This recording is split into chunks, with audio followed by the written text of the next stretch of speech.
Hello friends, இன்றைக்கி நம்ம பார்க்க போகிறது ஜாப்பனி அனிமே சீரீஸான படி டேடிஸ் சீசன் 1 எபிசோட் 1 தான் இன்னைக்குள்ள வீடியோவில் பார்க்க போகிறோம். ஸ்பை எக்ஸ் ஃபேமிலி அனிமே பிடிக்கும் அப்படிங்கிறவங்க தாராளமாக இந்த அனிமே பார்க்கலாம். இந்த அனிமேவுமே வேறு லெவலில் சூப்பராக இருக்கும் அண்ட் கதையுமே ரொம்பவே இன்ட்ரெஸ்டிங்காக போகும்.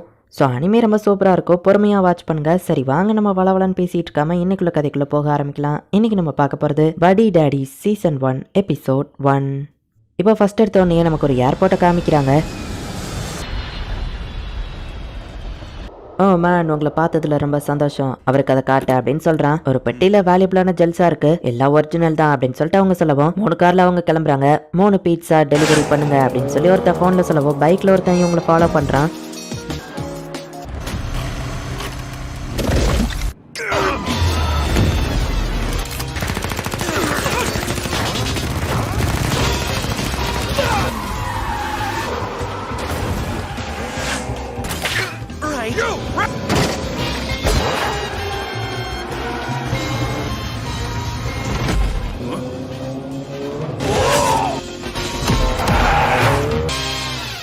என்ன நீங்களே ஆளை செட்டப் பண்ணிட்டீங்களா அப்படின்னு சொல்லி ஃப்ளைட்ல வந்தவன் கேட்கவும், நான் எதுக்குங்க அப்படிலாம் பண்ணப்பட்டோம், ஐயோ டிரைவர் சீக்கிரம் வண்டி அடிக்க அப்படின்னு சொல்லி பின்னாடி இருக்கிறவன் சொல்றான். அது முடியாது அப்படின்னு டக்குனு அவனை போட்டு தள்ளுறான். சாரி சார், பிளான்ல ஒரு சின்ன சேஞ்ச் அப்படின்னு சொல்லி இப்போ அவனை இன்வெஸ்டிகேட் பண்றாங்க. இங்க யாருக்காக ஒர்க் பண்றீங்க, உங்களுக்கு வேணா நான் எவ்வளவு நாள் காசு தரேன் அப்படின்னு அவன் சொல்லவும், அது எங்களுக்கு தேவையில்லைன்னு உனக்கே நல்லா தெரியும், நீ இதை எப்படி எங்க இருந்து ஸ்மகிள் பண்ணி கொண்டு வந்திருக்க அப்படின்னு அவன் கேட்கவும், அது வந்து இதை வேணா நீங்களே எடுத்துக்கோங்கன்னு சொல்லவும், நான் கேட்ட கேள்விக்கு ஒழுங்கா பதில் சொல்லு, பக்கத்துல இருக்கிற என் ஃப்ரெண்டு பொறுமையா இருக்க மாட்டான் அப்படின்னு அவன் சொல்லவும், நான் ஜஸ்ட் ஆர்டர்ஸ் தான் ஃபாலோ பண்றதுல டீடைல்ஸ் இருக்கு அப்படின்னு அவன் போனை தூக்கி கொடுக்குறான். ஒருத்தர் போன் பண்ணி பாப்பா காசுக்கு மீரிக்கு உடம்பு சரியில்லைன்னு சொல்லவும், சரிங்க இதோ பிக்கப் பண்ண வரேன் அப்படின்னு சொல்லிட்டு, ரே மீரிய ஸ்கூல்ல விடும்போது அவன் நல்லா இருந்தான்னு தானே சொன்னேன் அப்படின்னு காசுக்கு கேட்கவும், லைட்டா அவளுக்கு மூக்கொழுகிட்டு இருந்துச்சுன்னு ரே சொல்லவும், அட பாவி இதை ஏன்டா முன்னாடியே சொல்லல அப்படின்னு இவங்க 2 பேரும் சண்டை போட்டுட்டு இருக்காங்க. எஸ்கியூஸ் மீன் ஃபிளைட்ல வந்து கூப்பிடுவோம், வாய மூடுறா அப்படின்னு அவனை போட்டு தள்ளிட்டு அங்க இருந்து கிளம்புறாங்க. மீரி அவ்வளோ இப்ப எங்க லைஃப்ல இருக்கா, இது எல்லாமே ஆரம்பிச்சது போன வருஷம் கிறிஸ்மஸ்ல தான் அப்படின்னு காசுக்கே ஒரு பிளாஷ்பேக்கை யோசிச்சு பாக்குறான். கொஞ்சம் மாசத்துக்கு முன்னாடி காமிக்கிறாங்க.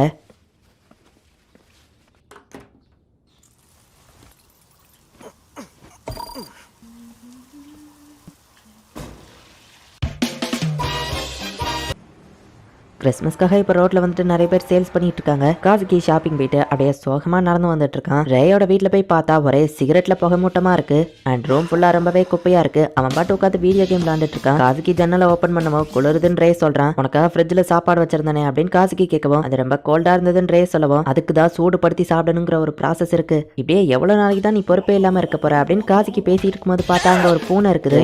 இதை எங்க இருந்து புடிச்சிட்டு வந்த, எத்தனை மட்டும் இதுக்கு முன்னாடி நான் உன்கிட்ட சொல்லியிருக்கேன் உனங்களுக்கு சாப்பாடெல்லாம் கொடுக்கணும் அப்படின்னு சொல்லவும், பார்த்தா ஆல்ரெடி கேட் ஃபுட் வாங்கி வச்சிருக்கான். சாப்பாடு மட்டும் கொடுத்தா பார்த்தாது, அதை ஆரோக்கியமா பாத்துக்கிடணும், உடம்பு சரியில்லாம பாத்துக்கிடணும், டெய்லியும் அதை குளிப்பாட்டணும். நம்ம லைஃப்க்குலாம் இது செட் ஆகாது, இதை எங்க எடுத்தேன்னு சொல்ல அங்கேயே விட்டுறதுன்னு சொல்லவோ ரே சொல்ல மாட்டேங்கிறான். சரின்னு காசுக்கே போயிட்டு மக்கள் அதிகமா வர இடத்துல ஒரு பாக்ஸ் ரெடி பண்ணி அந்த பூனையை வச்சுட்டு, எங்களை விட உனக்கு ஒரு பாசமான நல்ல ஓனர் கிடைப்பாங்க, அங்க போய் ஜாலியா இரு சரியா அப்படின்னு அந்த பூனைக்கு குளிராத மாதிரி இருக்கிற மாதிரி வச்சுட்டு போறான். இப்போ காசுக்கு போயிட்டு ரேவோட அபார்ட்மெண்ட் எல்லாம் கிளீன் பண்ணி துணியெல்லாம் துவைச்சு ரேக்காக சமையல பண்றான். என்ன உனக்காக ஸ்பெஷலா பண்ணிருக்க, எப்படி இருக்கு அப்படின்னு காசுக்கு கேட்கவோ, பரவாயில்ல அப்படின்னு சொல்லவும், அந்த பூனையை நினைச்சு நீ இன்னுமா கோவமா இருக்க, நான் உங்ககிட்ட ஆல்ரெடி சொல்லியிருக்கேன் நம்மளோட ஜாப் அப்படி, நம்ம உயிருக்கு எப்ப வேணா என்ன வேணா ஆகலாம், நம்ம லைஃப்குள்ள ஒருத்தரை கொண்டு வர போறோம்னா அதுக்கு பல மட்டும் நீ யோசிக்கணும் அப்படின்னு காசுக்கு அவனோட ஒய்ஃப் பிரெக்னெண்டா இருந்ததை யோசிச்சு பாக்குறான். அப்பா நான் வரப்போறேன்னு தான் உங்க குழந்தை சொல்லுது அப்படின்னு அவ ஒய்ஃப் சொல்றா. அதான் அவன் கொஞ்சம் லைட்டா யோசிச்சு பார்த்து சோகமாகறான். இதா நம்ம நெக்ஸ்ட் டார்கெட் இதுதான், நாளைக்கு கிறிஸ்மஸ், சோ அதுக்கான ஏற்பாடுகளை ஆரம்பிக்கலாமா அப்படின்னு காசுக்கு கேட்கிறான்.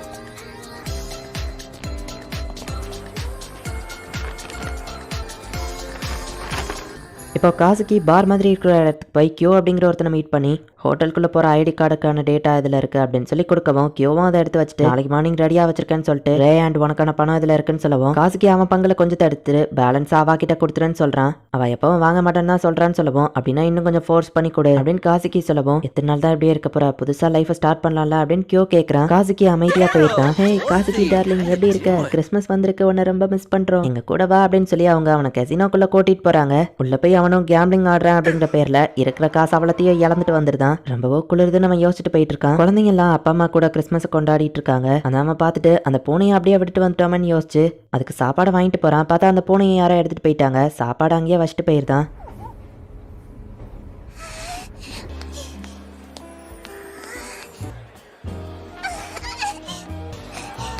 ஹோனசாக்கா மீரி அப்படிங்கிற பொண்ணு எங்க அப்பாவை பார்க்கணும் அப்படின்னு சாண்டா கிட்ட எழுதி வச்சுட்டு போறா. அப்படியே அவன் நிறைய பேர்கிட்ட அட்ரஸ் கேட்ட எங்கேயோ போயிட்டு இருக்கா. நம்ம டார்கெட் ஹியூமன் டிராஃபிக்கிங் பண்ற ஒருத்தன். அவன் எப்பவுமே வெளிநாடே தான் சுத்திட்டு இருப்பான். அவனை பிடிக்கிறது ரொம்பவே கஷ்டம். ஆனா கிறிஸ்மஸ்க்கு அவன் ஹோட்டல்ல ஒரு பார்ட்டி வச்சிருக்கான். உள்ள போறதுக்கு ஒரே ஒரு லிஃப்ட் தான் இருக்கு. ஆனா செக்யூரிட்டி ரொம்பவே டைட்டா இருக்கும். நம்ம டார்கெட்டுக்கு ஸ்வீட்னா ரொம்ப பிடிக்கும். அண்ட் அவனுக்கு ஒரு ஒய்ஃப் இருக்கா. அந்த ஒய்ஃப்க்கு சர்ப்ரைஸ் கொடுக்கறதுனா ரொம்ப பிடிக்கும். ஸோ இந்த மாதிரி சுச்சுவேஷன்ல நமக்கு தேவையானதெல்லாம் ஜஸ்ட் பீஸ் ஆஃப் கேக் அப்படின்னு காசுகி சொல்றான். டார்கெட் இருக்கிற ஹோட்டலை காமிக்கிறாங்க. அந்த மேரிங்கிற பொண்ணு அட்ரஸ் கேட்டுக்கிட்டு ஒரு வழியா அந்த ஹோட்டலுக்கு வந்து சேர்றா. ஃபேக்கான ஐடியா வச்சு காசுகி வந்துட்டு பேக் என்ட்ரன்ஸ் வழியா அந்த ஹோட்டலுக்குள்ள என்டர் ஆகிறான். யாருன்னு செக்யூரிட்டி ஸ்டாப் பண்ணவும் உங்க பாஸோட ஒய்ஃப் தான் சர்ப்ரைஸ் அந்த கேக் கொண்டு வர சொன்னாங்கன்னு சொல்லவும் அப்படி எதுவும் இன்ஃபர்மேஷன் வரலன்னு அவங்க சொல்றாங்க. அப்படியா இருங்க நான் அவங்களுக்கே கால் பண்ணி தரேன் நம்ம கொடுக்கவும் ஆல்ரெடி பார்ட்டி ஸ்டார்ட் ஆயிடுச்சு. அவனை மட்டும் லேட்டா நீ விட்ட உன் வேலையை விட்டே தூக்கிடுவேன் அப்படின்னு அந்த ஒய்ஃபோட குரல்ல கியோ பேசுவோம். அந்த செக்யூரிட்டிஸும் நம்பியிருந்தாங்க. ஓகே மேடம் இதை அனுப்புறேன் அப்படின்னு சொல்லி காசுக்கிய ஃபுல் பாடி செக் பண்ணிட்டு கேக்கோ செக் பண்ணிட்டு எது போடலன்னு அவனை உள்ள அனுப்புறாங்க. இந்த சின்ன பொண்ணு கேக்க பார்த்த உடனே ஐ கேக் அப்படின்னு சொல்லி கரெக்டா லிஃப்ட் மூடுறதுக்குள்ள அதுக்குள்ள போயிருந்தா. யார் இந்த பொண்ணு?